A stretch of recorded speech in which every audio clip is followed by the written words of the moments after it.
semua yang datang pada diri kita adalah memang milik kita. Tapi semua yang bukan milik pasti tidak akan pernah kita dapatkan.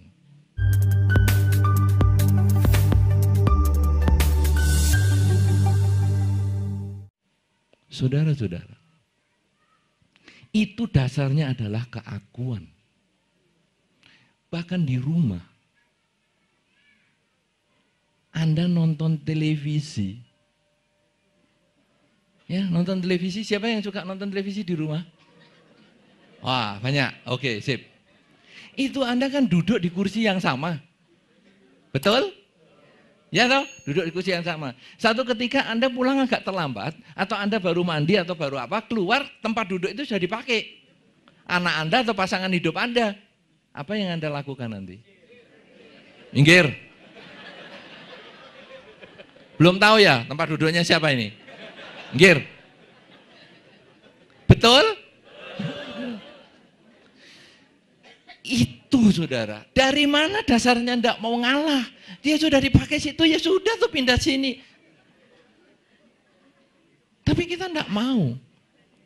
Padahal saudara, kerelaan ini tidak ada biaya. Ini tidak ada materi, 1 rupiah pun tidak ada. Beda sama dana paramita tadi. Beda dengan dana makan. Sudah ada biaya, baik untuk beli makanannya atau masak, juga mengantar itu juga ada bahan bakarnya. Tapi ketika tempat duduk kita dipakai, kemudian kita, ya sudahlah biar aja pakai sini. Sini Pak, duduk sini. Enggak usah, kamu pakai aja sana, saya duduk sini. Itu hanya kerelaan. Itu enggak biaya sama sekali. Iya kan? Enggak beli kan itu? Tapi kadang kita tidak mau melakukan. Ini yang harus direvolusi mental kita ini. Supaya kita itu ketika, loh tempat dudukku udah dipakai, ya sudah, enggak apa-apa. Oh cuma tempat duduk saja kok, saya kan bisa tempat duduk yang lain, saya bisa di tempat lain. Ketika makan bersama tadi kan, sudah kenyang belum, sudah kenyang belum, wah, ya makan bersama, langsung lihat temannya, udah. Aku mau ngambil kok sudah dihabiskan. Wah kamu ini. Saudara-saudara kita berusaha melepas. Merelakan. Ini kunci di dalam dharma. Bahwa ketika materi yang kita cari saja bisa kita lepaskan. Kenapa keakuan yang bukan kita cari itu hanya ada, bahkan tadi dikatakan oleh Pak Nyana juga sebagai gengsi. Kenapa sih kita tidak mau melepas itu? Kenapa sih kita tidak mau mengakui bahwa ya sudahlah memang aku begitu. Saudara-saudara, di dalam dharma kerelaan materi adalah awal. Tetapi kerelaan yang bukan materi ini justru yang lebih tinggi. Kemauan melepas. Nah sekarang dari mana kemauan melepas ini muncul? Semua yang datang pada diri kita adalah memang milik kita. Tapi semua yang bukan milik pasti tidak akan pernah kita dapatkan. Kalau yang kita dapatkan adalah memang milik, yang tidak kita dapatkan pasti memang bukan milik kita. Dalam bahasa hukum karmanya adalah, kalau sudah karmanya mencukupi menjadi milik kita, tidak ada yang bisa menghalangi. Tapi kalau karmanya belum mencukupi untuk menjadi milik kita, diusahakan pun tidak bisa. Ini kunci pelepasannya saudara. Dasar dulu. Nanti usaha boleh. Tadi misalnya Pak Nyana menyampaikan, wah ada kasus misalnya warisan. Pertama yang kita pikir di dalam batin kita adalah, kalau memang milik, warisan itu menjadi milik saya. Tapi kalau bukan milik, saya usahakan pun tidak bisa. Itu ada dalam batin kita. Tapi kalau itu memang menjadi hak kita, Jadi kan juga sudah ada itu, ahli waris itu siapa saja misalnya, itu menjadi hak, kita boleh perjuangkan. Cuman kalau kita perjuangkan itu bukan karena nafsu, tetapi karena kita hanya melihat ini hak kita. Di dalam Dhamma, cara mempertahankan kekayaan adalah barang rusak diperbaiki, barang hilang dicari. Punya teman yang baik juga. Nah, jadi kalau sekarang kita melihat, wah ini warisan ini adalah hak saya, tapi kok belum diberikan, kita boleh berjuang. Tetapi di dalam batin sebetulnya kita sudah bisa melepas, sudahlah, kalau memang bukan milik enggak apa-apa. Cuman kalau saya tidak memperjuangkan, saya akan mengkondisikan orang lain melakukan kejahatan. Saudara-saudara tentu ingat ada satu kisah ular yang belajar kesabaran. Ular ini karena hari Uposatha, dia belajar kesabaran. Loh, ular kok tahu hari Uposatha? Jangan heran, ada anjing bisa ciace pada hari-hari tertentu. Ya, di sini Marco termasuk enggak? Enggak. Enggak ada anjing di sini yang ciace hari-hari tertentu. Puasa, oh itu sungguhan ada. Puasa hari Senin Kamis anjing juga ada. Karena saya pernah menemukan sendiri, saya heran, anjing kok bisa tahu ya hari ini Capgo, Jeit, kok tahu? Dia bisa tahu. Jadi kalau hari ini Capgo misalnya ya, dia tidak mau makan yang ada dagingnya. Dia makan nasinya, tetapi yang daging, tulang dia tidak mau. Itu ada. Kemudian ada anjing yang Senin dan Kamis dia juga tidak mau makan. Kok ya tahu, kita saja bisa lupa tanggal atau hari. Ini bisa ingat, karena kalau sudah hari Senin atau Kamis dia tidak mau makan. Itu juga ada. Nah, saudara-saudara, jadi sekarang ular ini hari Uposatha. Dia belajar, saya mau melatih kesabaran. Kemudian dia belajar sabar. Hari itu ada seorang ibu yang matanya sudah agak rabun, mengambil kayu di hutan. Setelah kayunya sudah dapat banyak, kemudian dia mau cari caranya untuk ngikat gimana. Wah, dia lihat ada tali, mengkilap lagi. Dipegang talinya, si ular, geli juga. Tapi diam aja, sabar. Kemudian dipegang ularnya. Wah, ini tali yang bagus nih. Tarik. Mantap. Ulet, bagus. Licin, liat. Diikat. Jadi ekor sama kepalanya ditawalikan. Beres. Ularnya diam.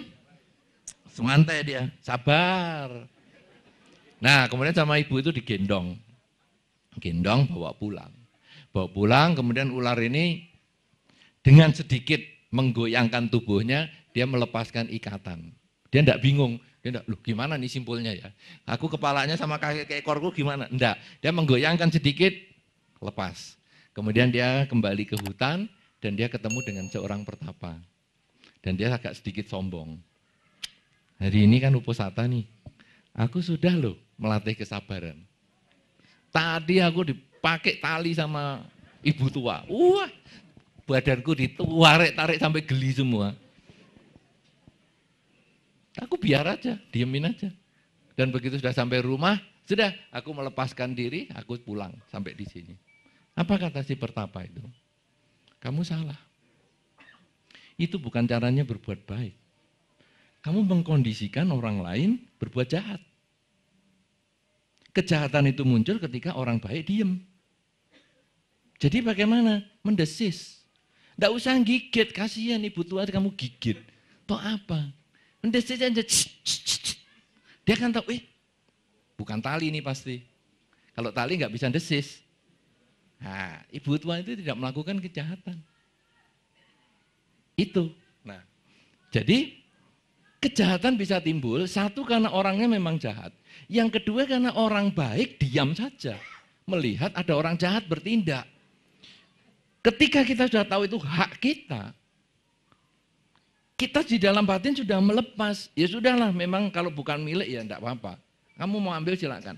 Tapi karena itu hak kita harus perjuangkan dulu.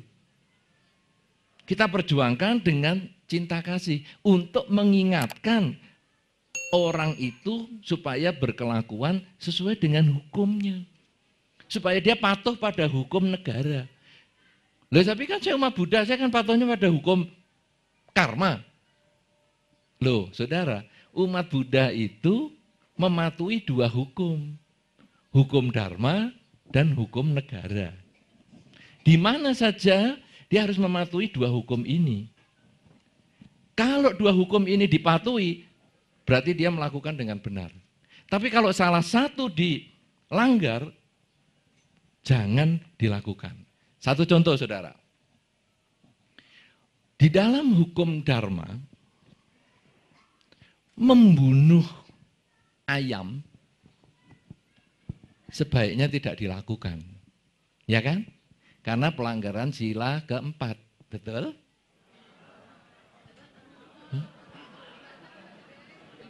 Apa? Sila keberapa?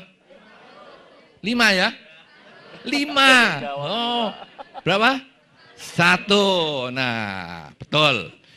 Masih belum ngantuk. Tepuk tangan dulu untuk Anda. Mantap. Nah, jadi membunuh ayam melanggar sila yang pertama. Jangan dilakukan. Tapi tidak melanggar hukum negara. Mana ada? Coba Pak Nyana nanti ditanya. Ada enggak undang-undang nomor berapa yang tidak boleh potong ayam? Enggak ada toh.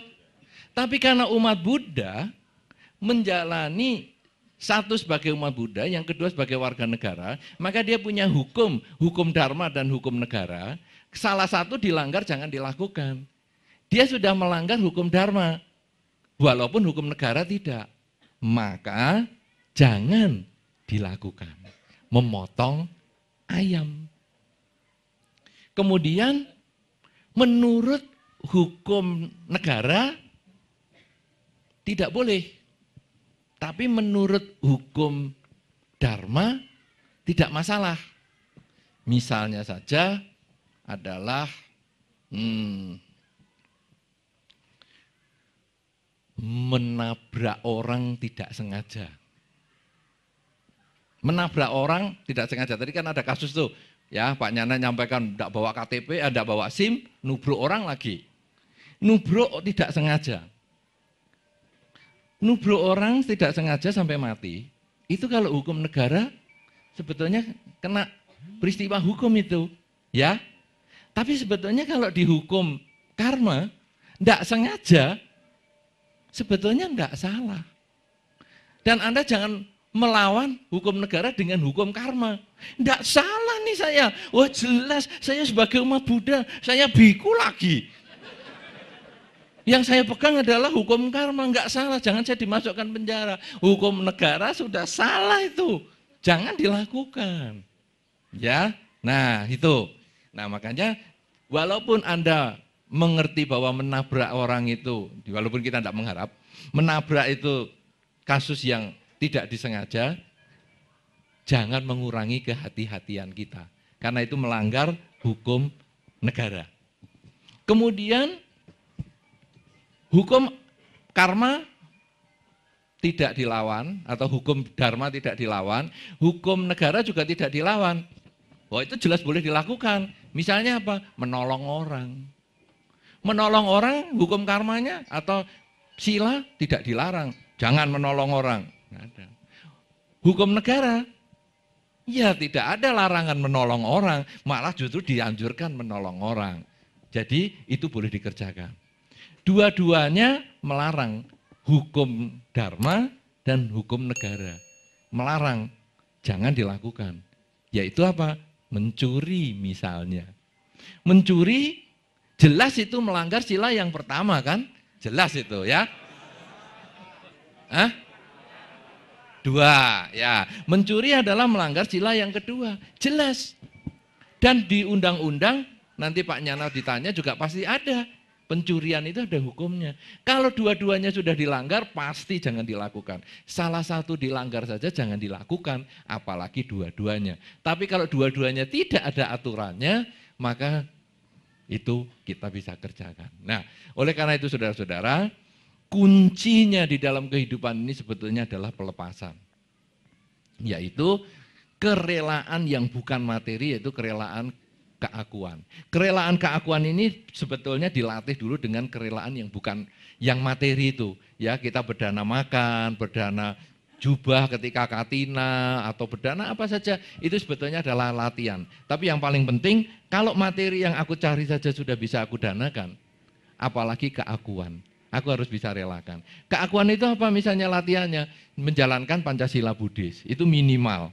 Ya, tidak membunuh, mencuri, berzina, bohong, dan mabuk-mabukan itu sebetulnya adalah dasar mengurangi keakuan. Jadi saya jengkel ini ada nyamuk nging mau diplek, enggak dilakukan. Ini keakuan mulai dikurangi.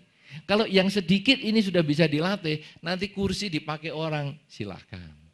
Warisan mau diambil orang, silahkan. Pertama, silahkan. Itu kita harus melepas. Tapi kalau memang itu hak kita, maka kita harus perjuangkan dulu. Supaya kita menjadi orang baik yang mengingatkan semaksimal mungkin supaya jangan ada kejahatan di dalam lingkungan kita minimal. Kalau lingkungan kita ini bisa bersih dari kejahatan, menjadi contoh untuk lingkungan yang lebih besar sampai menjadi dunia pun bisa berkurang kejahatannya. Dan kalau ini sudah bisa kita lakukan, saudara, maka revolusi mental kita ini bisa berjalan. Revolusi mental dari Marco yang tak berekor menjadi manusia yang sesungguhnya, manusia yang bisa merelakan, menyadari bahwa apa yang kita miliki memang bagian dari apa yang harus kita terima. Sedangkan apa yang kita tidak terima memang bukan bagian yang harus saya terima. Inilah sementara yang bisa saya sampaikan. Mudah-mudahan bisa membawa manfaat untuk Anda dan bisa mendorong Anda untuk bertanya hal-hal yang lain sehingga kita dalam waktu-waktu yang mendatang ini bisa mendalami dalam bentuk diskusi dhamma. Semoga Anda berbahagia, semoga semua makhluk bahagia. Sabe sata bhavantu sukhitata. Terima kasih. Terima kasih Bante.